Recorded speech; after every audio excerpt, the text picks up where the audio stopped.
प्रोजेक्टलाई IPS को अंग भनेर भनियो।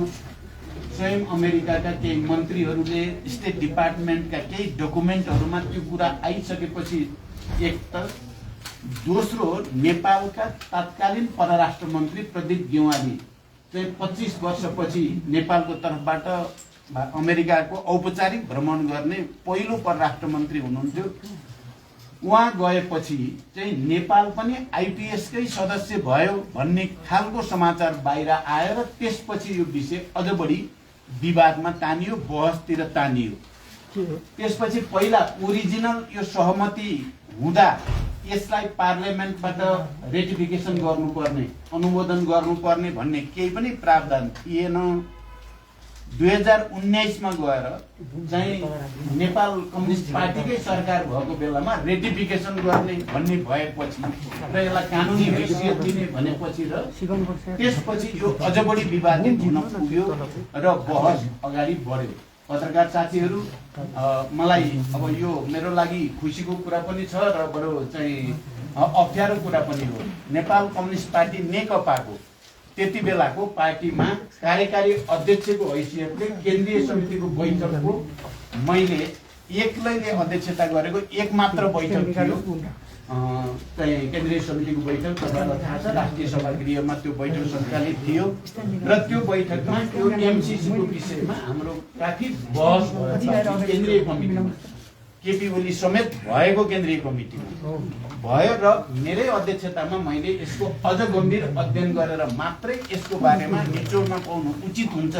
यद्यपि केन्द्रीय कमिटीको अत्यधिक बहुमत एमसीसी विवादित छ, यसलाई के यथास्थितिमा पारित गर्न सकिँदैन भन्ने मत त धेरैको थियो, तर मैले यसलाई अझ गम्भीर अध्ययन गरेर मात्रै निचोडमा पुग्न उचित हुन्छ भनेर कमरेड झलनाथ खनालको नेतृत्वमा अनि भीम रावल र प्रदीप गेवाली समेतको चाहिँ कार्यदल बनेको कुरा पनि तपाईहरुलाई थाहा छ। म यसकारण मैले यसलाई अलि बढी जोड दिन्छु कि मेरै अध्यक्षतामा बसेको केन्द्रीय कमिटीको बैठकले यो बारेमा पार्टीमा बहस गरायो र यसको बारेमा समुचित निष्कर्षमा पुग्नको लागि भनेर कार्यदल बन्यो र कार्यदलले आफ्नो ढंगले अध्ययन गरेर जो निचोड दियो त्यो निचोड यो एमसीसी प्रोजेक्टलाई खारेज गर्ने भन्ने त थिएन, होइन, तपाईहरुले थाहा पाइसक्नु भएकै होला।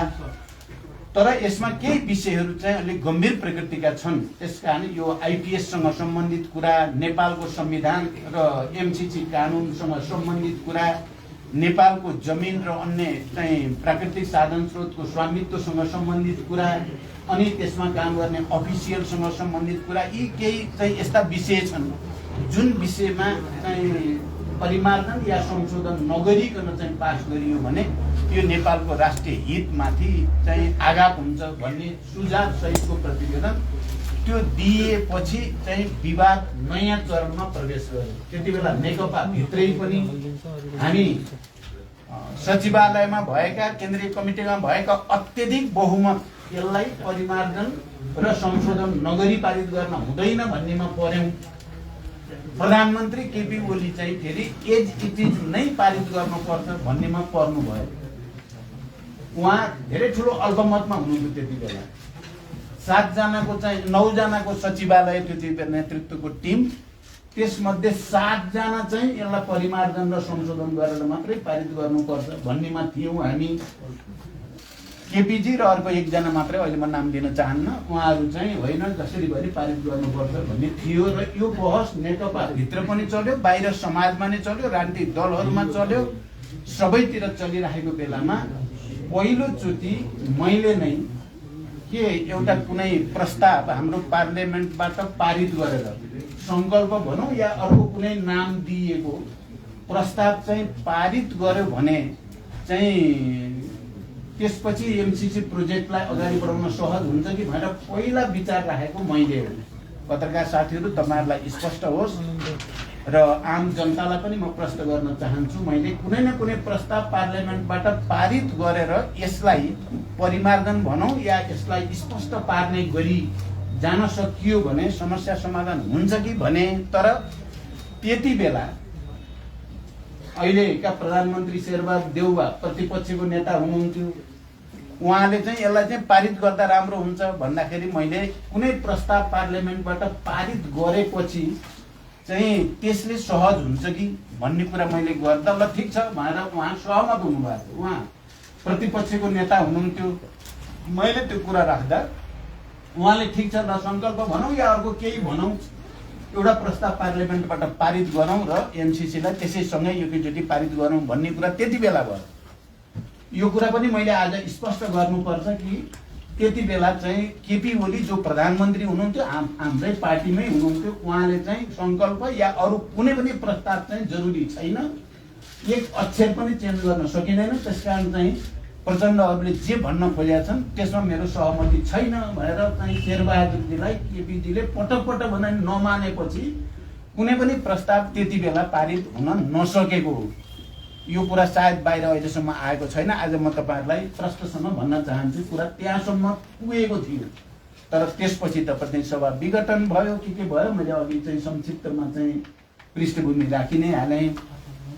र पछि चाहिँ जब विवाद चर्किँदै गयो यता गठबन्धन बन्यो, हाम्रो चिन्ता चाहिँ के हो भने यो विषयले कहीँ कतै हामी जो प्रतिगमनका विरुद्ध लड्ने भनेर आन्दोलित पनि भयौँ, संविधानको रक्षा, सङ्घीय लोकतान्त्रिक गणतन्त्रको रक्षा, समावेशी समानुपातिकताको रक्षा भनेर सडकबाट र सबैतिरबाट सबै सेक्टर आन्दोलित भएर हामी पुनस्थापित भयौँ र अब अलिकति सुरक्षित भयौँ कि भनेको त एमसिसीको कारणले फेरि राजनीतिक दलहरूमा विभाजन, समाजमा विभाजन, राष्ट्र नै विभाजित मानसिकतामा जान थालेपछि मैले चाहिँ यो विषय चाहिँ यसो भयो भने यसको कालान्तरमा या अन्तत हुन के जान्छ भने फेरि संविधानमाथि घात, फेरि लोकतन्त्रमाथि घात होला कि भनेर मैले यसलाई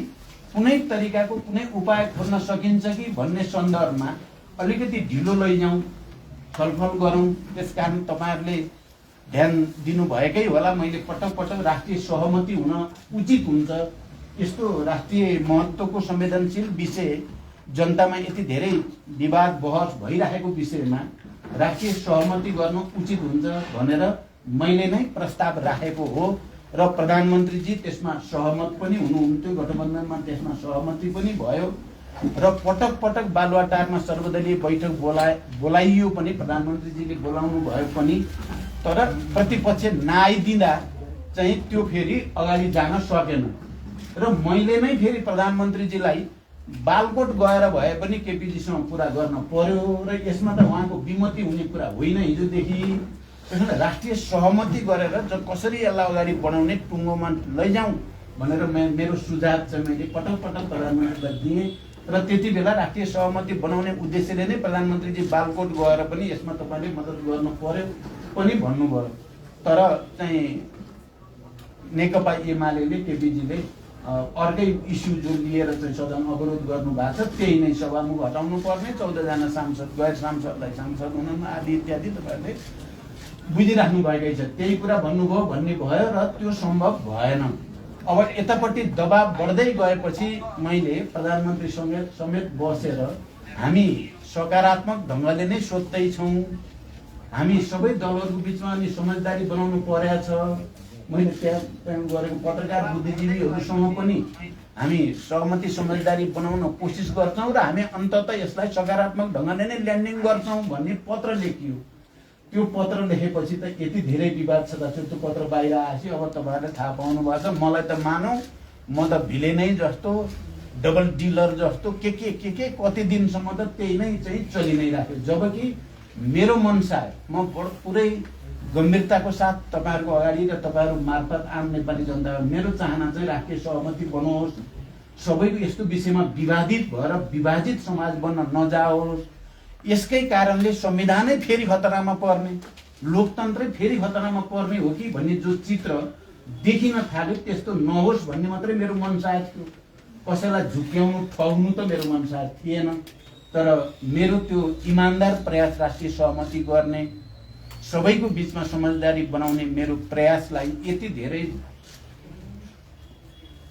के भने त्यसलाई विद्रूपीकरण गरियो भनौँ, यति धेरै भल्गराइज भयो कि मानव प्रचण्ड भन्ने मान्छे त के हो भने जस्तो गरिकन प्रचार भयो, जबकि त्यो त्यस्तो थिएन। कहीँ न कहीँ राष्ट्रिय सहमति बनाउने भन्ने नै थियो। पछि तपाईँले यो पनि देख्नु, त्यो सहमति बनाउने उद्देश्यको साथ नै प्रधानमन्त्री, म र केपी ओली बालुवाटारमा एउटा बैठक, किनकि केपी ओली माधव भएको ठाउँमा आउनै नचाहने, अनि मैले पहिल्यै माधवजीसँग कुरा गरेर तपाईँलाई त उहाँले चाहिँ अब भएपछि उपस्थितै हुनुहुन्न, त्यसो भएर तपाईँ चाहिँ हाम्रो कुरो मिलेकै छ, हामी कुरा गर्छौँ भनेर उहाँ समेतको सहमति लिएर अनि हामी बालुवाटारमा बैठक बस्यौँ। र मैले के भने यो अब एमसिसी जटिल हुँदै गयो, हुँदा हुँदा यसले गर्दा राष्ट्रिय हाम्रो एकता नै खलबलिएला जस्तो राजनीतिक दल है। मैले भन्दाखेरि चाहिँ वास्तवमा विस्तृत शान्ति सम्झौता पछि नेपालमा एउटा नयाँ खालको राजनीतिक एकता बनेकै हो, नयाँ राष्ट्रिय एकता पनि बनेको हो। संविधान सभाबाट संविधान बनेपछि समावेशी समानुपातिकताको आधारमा एउटा नयाँ प्रतिनिधित्व प्रणालीको राज्य पनि बनेकै हो। अब यो एमसिसीको कारणले नै यो भत्किने हो कि भन्ने चिन्ताले मैले त्यो दिन राखेको थिएँ तीनजना नेताको अगाडि, दुईजना भनौँ। मैले भने कि तपाईँहरू दुवै पक्षको पहिले नै विदाउट रिजर्भेसन यो एमसिसी पास गर्ने, बिना शर्त पास गर्ने भन्ने हो। तपाईँहरू दुईजना मिलेर पास गर्नुभयो भने हामी अलिकति विमतिवाला पर्यौँ, बिना परिमार्जन बिना संशोधन हुँदैन भन्नेवाला हामी पर्यौँ। हामीलाई त्यही भन्न दिनुहोस्, तपाईँहरू मिलेको चाहिँ मिलेर पास गर्नुहोस्, यसले के फरक पर्छ भन्ने प्रस्ताव थियो मेरो। मलाई लाग्छ त्यो प्रस्ताव पनि राष्ट्रिय सहमतिको एउटा विकल्प थियो, त्यो समझदारीबाट यसलाई टुङ्ग्याइदिने विकल्प थियो। तर त्यसमा पनि सहमति भएन। खास गरी एमाले केपी ओलीजीको सदन नखुली हुँदैन, चाहिँ संसद नहटाइ हुँदैन, सभामुख नहटाइ हुँदैन भने एकहोरो रटले गर्दा यो समस्या सहज ढङ्गले समाधान हुने देखिएन। त्यसपछि अब सडकमा पनि आन्दोलनहरू चाहिँ देखि नै गयो, बढ्दै जान थाल्यो, विवाद पार्टीहरूभित्र पनि विवाद बढ्दै जान थाल्यो र अन्तिमतिर आउँदा मैले अब यसलाई टुङ्ग्याउनेतिर लाग्दैछु। अन्तिमतिर आउँदा मेरो चाहिँ दिमागमा त के हुने भने मैले के चित्र देख्न थालेँ भने यो विषयलाई हामीले ठिक ढङ्गले ह्यान्डल गरिएन भने शान्ति सम्झौता पनि दुर्घटनामा पर्ने चित्र देखिने धेरै ठुलो कुरा हो। यो शान्ति सम्झौताका बाँकी काम जो पुरा गर्नु छ हामीले त्यो नै दुर्घटनामा पर्ने खतरा, संविधान त डिरेल हुने खतरा, यो सरकार जाने अर्को सरकार आउने मात्रै हुने देखिएन। यो गठबन्धन टुट्यो भने सरकार एउटा थियो अर्को आयो मात्रै हुने देखिएन, धेरै चिज उल्टिने खतरा देखियो। त्यसो भएपछि हामीले भन्यौँ, हामीले त पोजिसन पहिला एउटा कुरा के भएको थियो गठबन्धनभित्र र प्रधानमन्त्रीजीसँग भने अब यहाँ त हाम्रो विमति रहिराखेकै छ एमसिसी बारे, त्यसकारण हामीले एउटा शब्द त्यहाँ प्रधानमन्त्रीजीले र मैले प्रयोग गरेका थियौँ र त्यसमा भएको थियो एग्री टु डिसएग्री गरौँ, गठबन्धन पनि नतोडौँ, तपाईँहरू विपक्षमै मत, हामीले त विपक्षमा मत हाल्ने भनेका थियौँ हामीले, तपाईँहरू विपक्षमै हाल्नुहोस् हामी पक्षमा हाल्छौँ, जिते जिते ठिकै छ, हारे पनि ठिकै छ, गठबन्धन चाहिँ नतोड्ने भन्ने एउटा जेन्टलम्यान एग्रिमेन्ट जस्तो भयो। शब्द प्रयोग गर्यो एग्री टु डिसएग्री, असहमत हुन सहमत हुने भन्ने गरेर उठियो।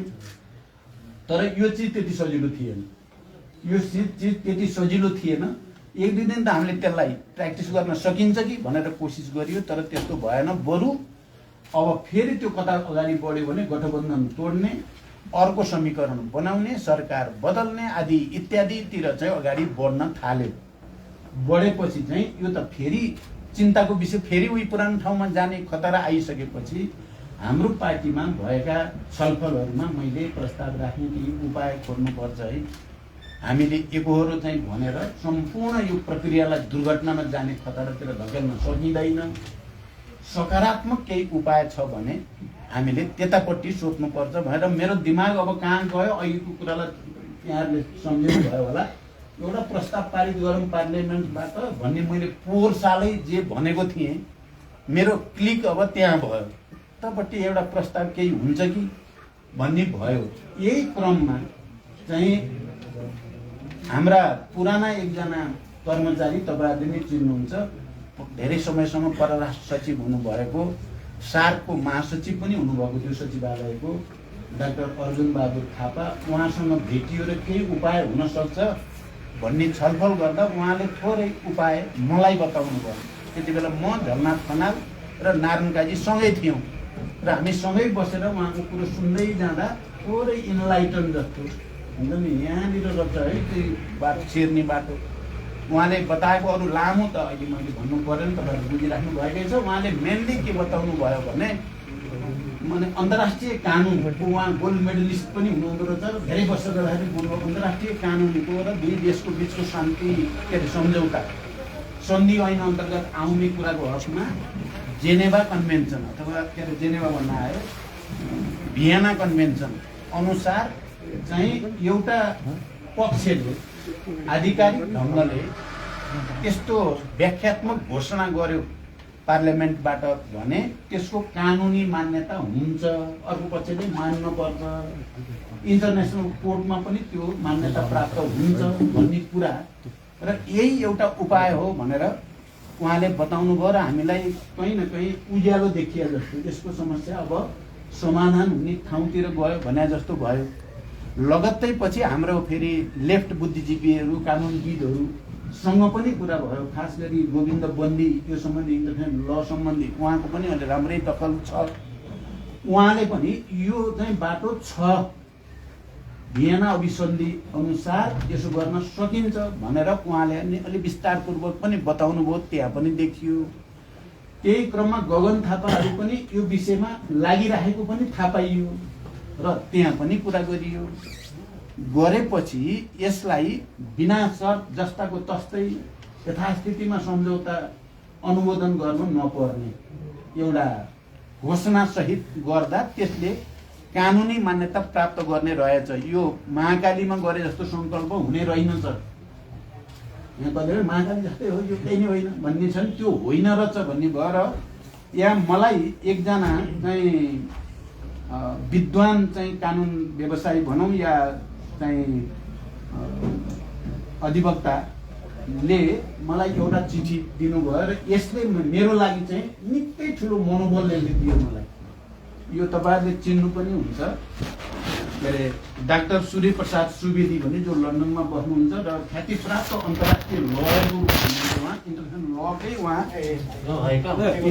लकै उहाँ चाहिँ एउटा विद्वान हो, चाहिँ स्थापित व्यक्तित्व हो जसलाई विश्वका विभिन्न देशले बोलाउँछन् उहाँलाई।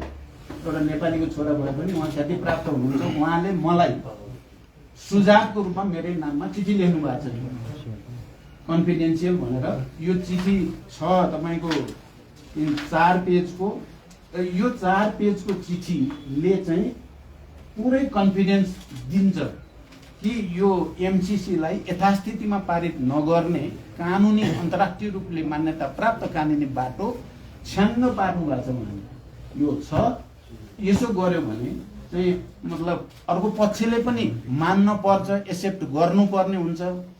गरेन भने स्वतः खारेज हुने ठाउँमा पुग्छ, त्यो प्रोजेक्टै खारेज हुने ठाउँमा पुग्छ भन्ने कुरालाई उहाँले कानुनी रूपले, यो पोलिटिकल भन्दा नि कानुनी रूपले त्यो कुरा क्लियर गरेपछि अनि हाम्रो मेरो चाहिँ कम्तीमा पनि मैले जसले परदेखि रेडी भए केही छ कि पार्लियामेन्टबाट प्रस्ताव पास गरेर भन्नेवाला परेमा पहिलो अहिले रामचन्द्र पौडेलले हिजो पनि भन्नुभयो हाम्रो गठबन्धनको बैठकमा, तपाईँले हो नि यो सुरु गरे त भन्नुभयो। हो त म त राष्ट्रिय सहमति बनाउने कसरी होला भन्ने चिन्ता हो, सबै चिज उल्टिने हो कि भन्ने चिन्ताले हो भने मैले।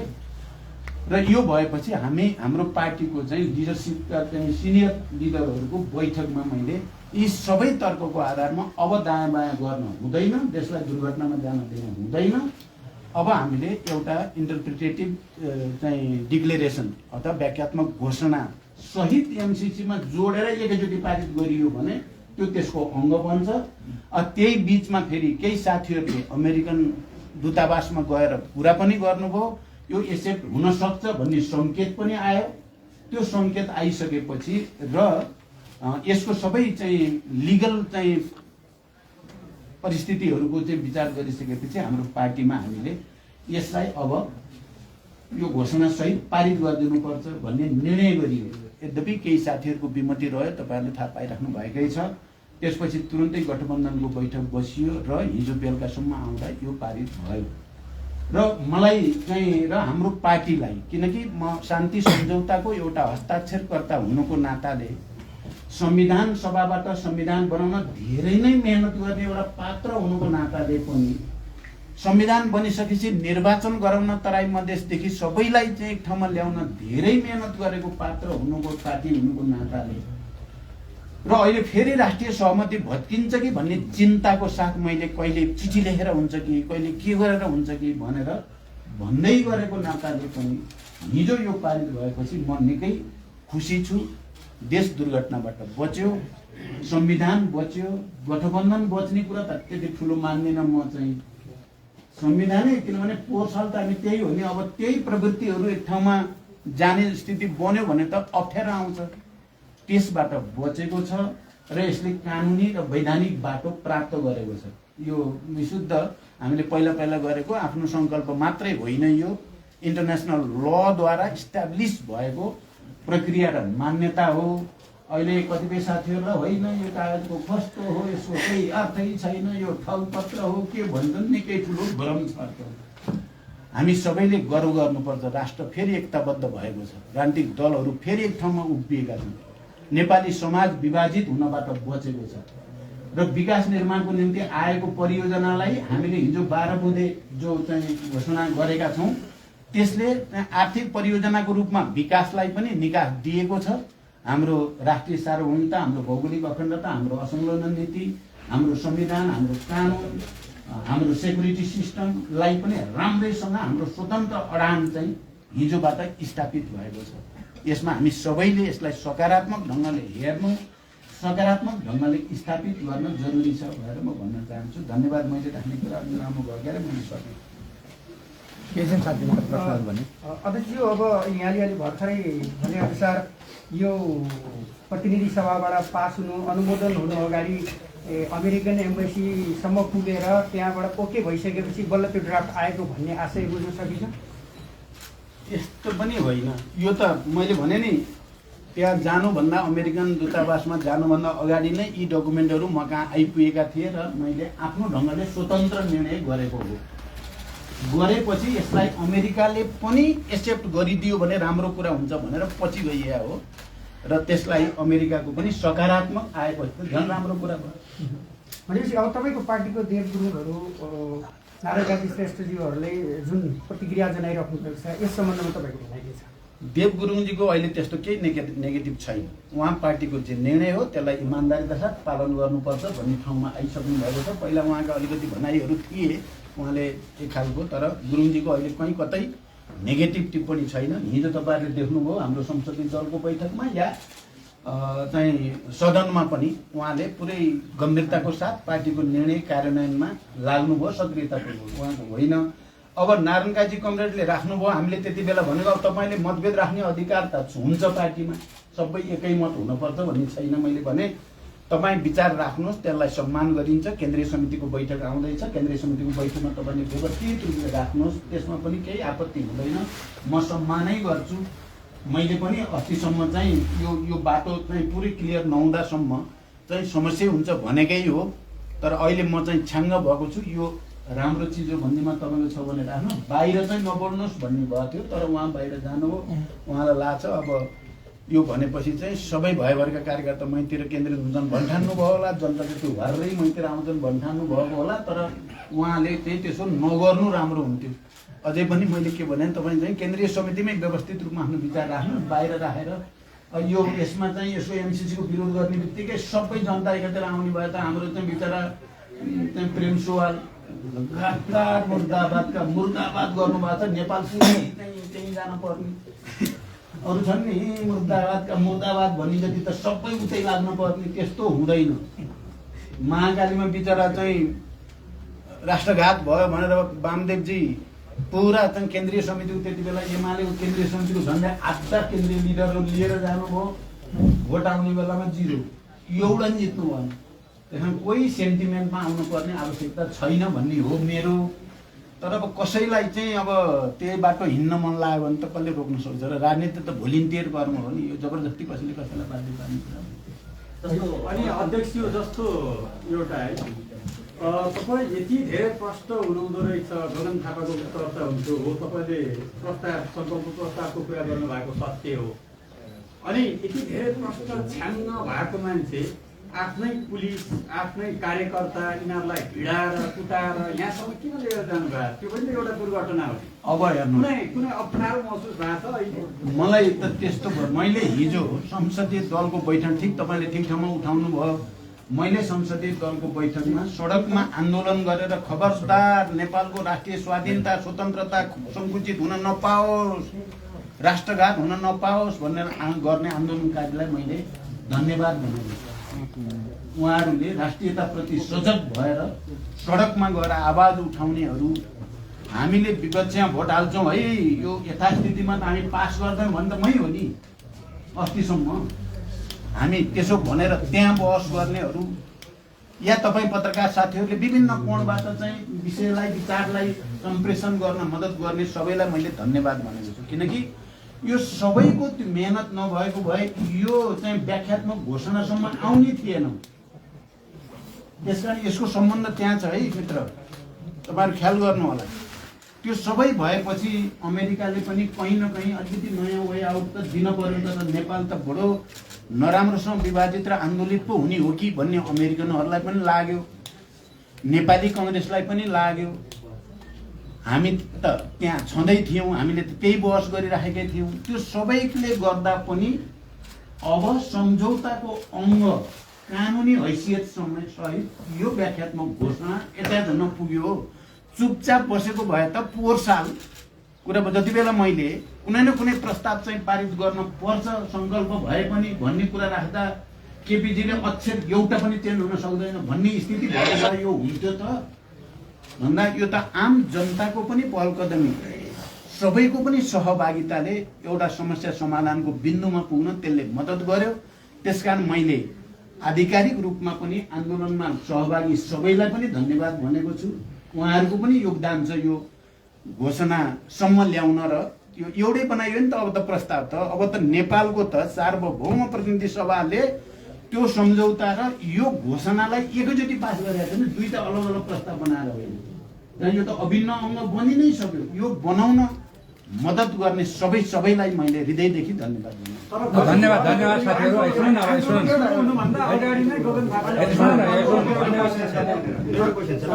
विषयहरू चाहिँ मलाई लाग्छ धेरै कुरा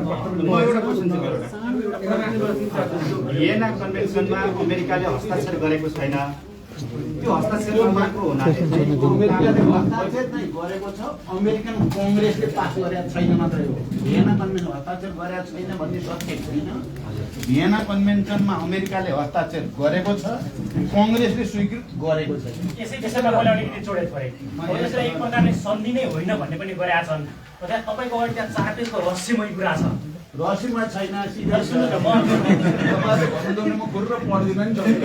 पढिदिनु भन्दा पनि त्यसमा चाहिँ नेपालबाट परराष्ट्र मन्त्रालय हुँदै पठाएपछि चाहिँ त्यसले अमेरिकाले एग्री गरेको देखाउनु पर्ने अथवा त्यो प्रकारको सुझाव तपाईँले दिनु भएको छ कि छैन त्यो पेपरमा के छ भनेर मैले रहस्यमय भन्नु खोजेँ होइन त्यो केही रहस्यमा छैन यो चाहिँ गर्नै पर्छ होइन अर्को पक्षले नि गर्छ गर्नै पर्छ त्यो कन्भेन्सन अनुसार गरेन भने BRI पनि संसदबाटै स्पष्ट छ के कुरा पत्रकार साथीहरू अब तपाईहरुले चाहिँ कमसेकम आजको यो तपाईहरुको यो विस्तृत भेटघाटपछि म माथि अनावश्यक लान्छना र मैले नै बिगारे गरे भन्या जस्तै भएकोलाई प्लिज क्लियर गरिदिनुस् यो देशको लागि राष्ट्रको एकताको लागि संविधानको रक्षा र लोकतन्त्रको रक्षाको लागि धन्यवाद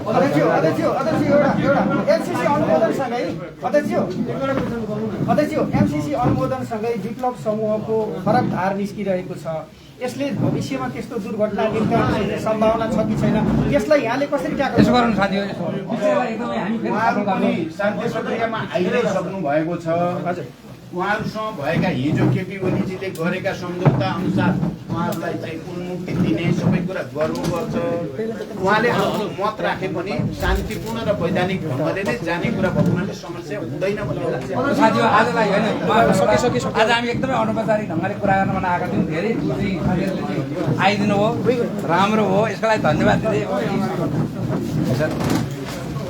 हुन्छ